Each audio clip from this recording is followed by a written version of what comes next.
Welcome to a Minecraft Cold War. There are two opposing teams in this realm. The enemies who call themselves the Frame and us, the Nameless team. I call it a Cold War because no one has actually battled yet, but that is soon going to change. In a month, both teams are going to battle head-on in a glorious battle. Because of this, we must have a plan. Any great general has a plan before a battle. Without it, defeat is almost inevitable. Before we discuss how we will use our tactics to defeat our enemies, I would first like to discuss how we are going to handicap the enemy. Now this is very important. We will prevent them from running away by banning elytras. We have already banned elytras, but as a result of us banning elytras, the enemy has also gotten to ban a few things. They have banned cobwebs and any form of slowness. They cannot be used at the end fight. But this is a minor detail because we have elytras banned. Now, the loss of elytras would give us two major advantages over the Frame. The first and most important reason to ban elytras is to cut off their means of escape. That's right, they can't run away with their tails tucked between their legs. Intel has provided us with information that the Frame will be attempting to use maces. Maces were added to Minecraft in the 1.21 update. The mace is used to deal massive amounts of damage to players. The only catch is that they have to first fall from a high place, and while they are falling, hit their target. The elytra will be the most effective way for the Frame to gain this high ground. Another way we can prevent them from escaping is to keep them in the end by having the Ender Dragon continuously spawned. When the dragon is spawned, the exit portal is closed, meaning we can trap the enemies in the end indefinitely. But how are we planning to finish them off, you may ask? We use tactics. We implement two different types of fighters. The fighters and the suicide bombers. Oh yeah. We'll use an amazingly overpowered and destructive item. What is this item, you may ask?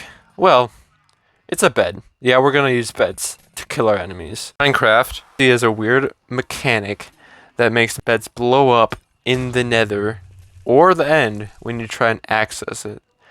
The beds are 100 times better than TNT.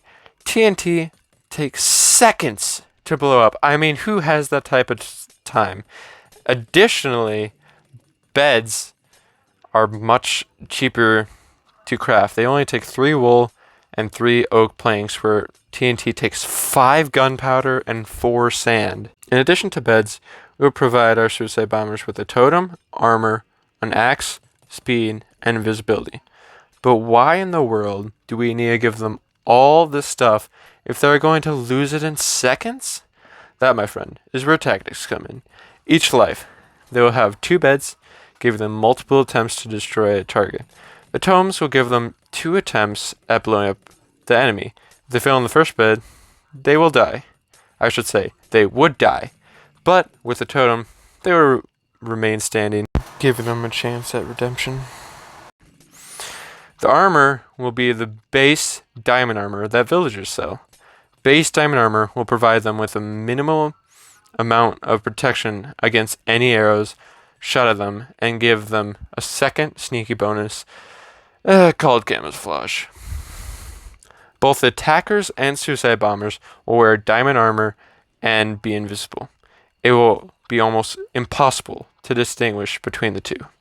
This will give us a major advantage over the enemy and give us many tactical benefits. This bed strat has only one weakness: shields.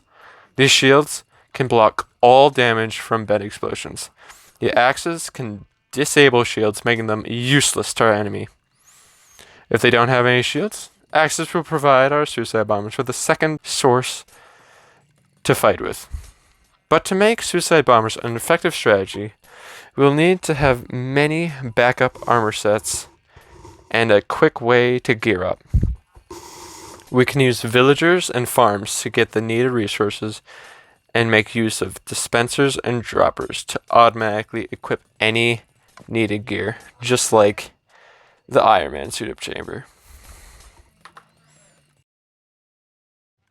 The fighters will attempt to eliminate the enemy players, but our fighters will mainly serve as a distraction for the suicide bombers to get in close enough to the frame. The fighters will also have a similar iron suit-up station, but it will contain a few different items. For example, they will need swords.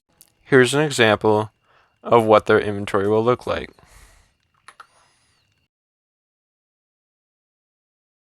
After we have trapped the enemies in the end by closing the exit portal, we can build a ceiling, if you will, out of obsidian and Crine obsidian. These are some of the only blocks that the Ender Dragon will not destroy. We will force the frame to fight us in this enclosed area so that it can protect our players from any possible mace attacks and get the suicide bombers cover.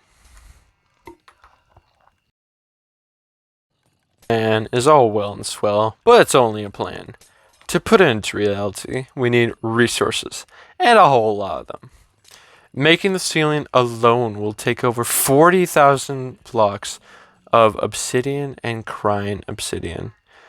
But they don't call me Revex for nothing. I have a plan. Instead of mining for obsidian like a peasant, we will barter with piglins. Piglins can trade both Crine obsidian and obsidian.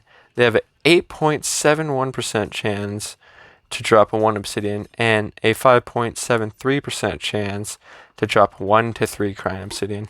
We can use this knowledge to calculate how much gold we will need to trade to get 40,000 blocks. We will get 12.9 blocks per stack of gold we trade. Mean we will need over 34.4 stacks of blocks of gold. This much gold can be gotten through the use of a gold farm. The armor and tools we will need will come from a villager train hall. The totems will come from a raid farm. The beds will come from a wool farm and a tree farm. The potions will be mass produced through the use of auto brewers. Before we close, you may be thinking to yourself that this guy must be a moron to post all of his plans before the fight.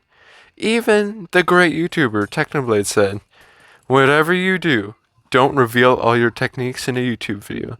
You fool! You moron!" I would agree with you and him, except for 2 reasons. 1, this is not my whole entire plan. And 2, I feel it could be hilarious to post this right under the frame's noses, and they didn't even know about it. And then I show it to them right after end fight, and then they're like, "Wait, you had your plans posted the whole entire time?" Yep. So it's worth the risk. Alright. I'd like to see the results of the end fight. Make sure to hit that subscribe button and turn on the notification bell. Thank you all for watching. Revax out.